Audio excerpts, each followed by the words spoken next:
ምንድነው የተፈጠረው? ባለፈው ስለ ሲድሮ ባወራን ሳምንት ባልሞላ ጊዜ ውስጥ ነገሮች ሁሉ ተገለባብጠዋል። ቲክቶክን ይተካል፣ ወጣቱን ከድህነት ያወጣል ያልነው አፕሊኬሽን አሁን እንቆቅልሽ ሆኖብናል። ካውንት ዳውኑ አልቆ ስራ ይጀምራል ሲባል በድጋሚ ለ50 ቀናት ተራዝሟል። ምክንያቱ ደግሞ ምን እንደሆነ ታውቃላችሁ? የጾም ወቅት ስለሆነ ይላል። ቴክኖሎጂና ጾምን ታዲያ ምን አገናኛቸው? በዚህ ቪዲዮ ስለ 50 ቀኑ ሚስጥር፣ ማህበራዊ ሚዲያውን ስላገለባበጠው የ400,000 ብር ክፍያ ጥያቄና ስለ ሲድሮ እውነተኛ የቴክኖሎጂ አቅም አብጠርጥረን እናወራለን። በተለይ ደግሞ በዶላር ስለተቀመጠው በሚስጥር ስለወጣው የጊፍት ዋጋ ስትሰሙ መጠበቁ እንደሚያዋጣ ወይም እንደማያዋጣ ትወስናላችሁ። ሁሉንም ነገር በዚህ ቪዲዮ ታገኛላችሁ። ላይክ እና ሰብስክራይብ አድርጋችሁ ጀምሩ።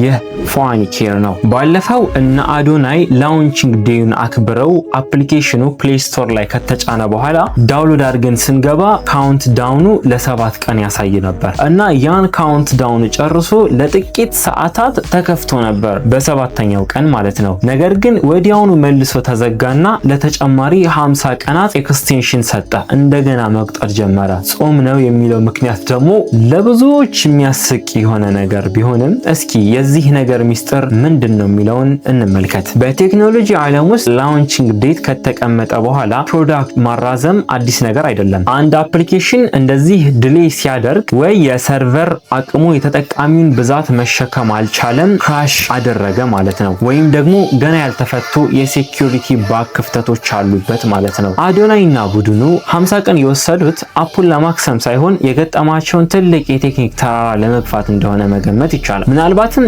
የፋሲካን ገበያ ጠብቆ በታላቅ ሃይፕ ለመክፈት የታሰበ የማርኬቲንግ ስትራቴጂም ሊሆን ይችላል። ዋናው ጥያቄ ተጠቃሚው ለ50 ቀን ታግሶ ይጠብቃል ወይ የሚለው ነው። እንጠብቃለን? ጀስት ዝግጁ ናችሁ ለመጠበቅ? እስኪ መልሳችሁን ኮሜንት ላይ። አሁን ደግሞ ወደ ትልቁ ሾክ እንሂድ። አፑ ተከፍቶ በነበረበት ሰዓት ቪዲዮ ለመጫን ፖስት ለማድረግ ማለት ነው የሞከራችሁ ሰዎች ታዝባችሁታል ብዬ አስባለሁ። የፕላስ ምልክቷን ስትጫኑ ሳብስክሪፕሽን ወይም ደግሞ ክፍያ ይጠይቃል። እየተወሩ ያሉ ነገሮች አሉ።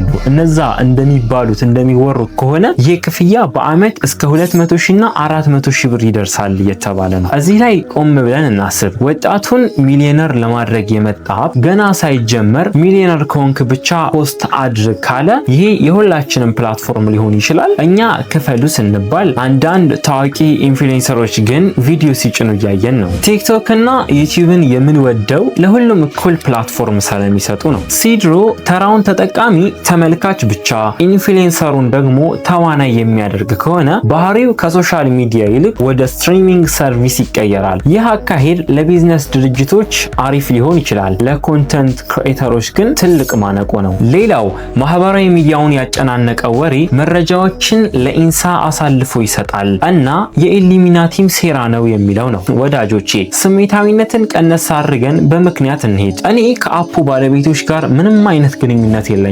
ነገር ግን እውነታው ይሄ ነው። አንደኛ ይህ አፕሊኬሽን በሀገር ልጆች የበለጸገ ነው። ከጀርባው ያለው ኢንፍራቴክ የተባለ ድርጅት በኢትዮጵያ ውስጥ ካሉ የሶፍትዌር አበልጻጊ ድርጅቶች ቀዳሚው ነው። እንዲሁም ለብሔራዊ ደህንነት በሳይበር ዘርፍ ድጋፍ የሚያደርግ ጠንካራ ተቋም ነው። አዶናይም ብቻውን አይደለም፣ ከጀርባው ትልቅ የሼር ሆልደር ካምፓኒ አለ። ሁለተኛው ስለ መረጃ ደህንነት የምትጨነቁ ሰዎች ወንጀል እስካልሰራችሁ ድረስ ምን አስፈራችሁ? የትኛውም ትራንዛክሽን የገንዘብ እንቅስቃሴ የሚፈጸመው መተግበሪያዎችን ስልክ ቁጥር፣ መታወቂያ ወይም ፓስፖርትን መጠየቃቸው ህጋዊ የሆነ አሰራር ነው። ቲክቶክም ሆነ ፌስቡክ እኮ መረጃችሁን ይወስዳሉ።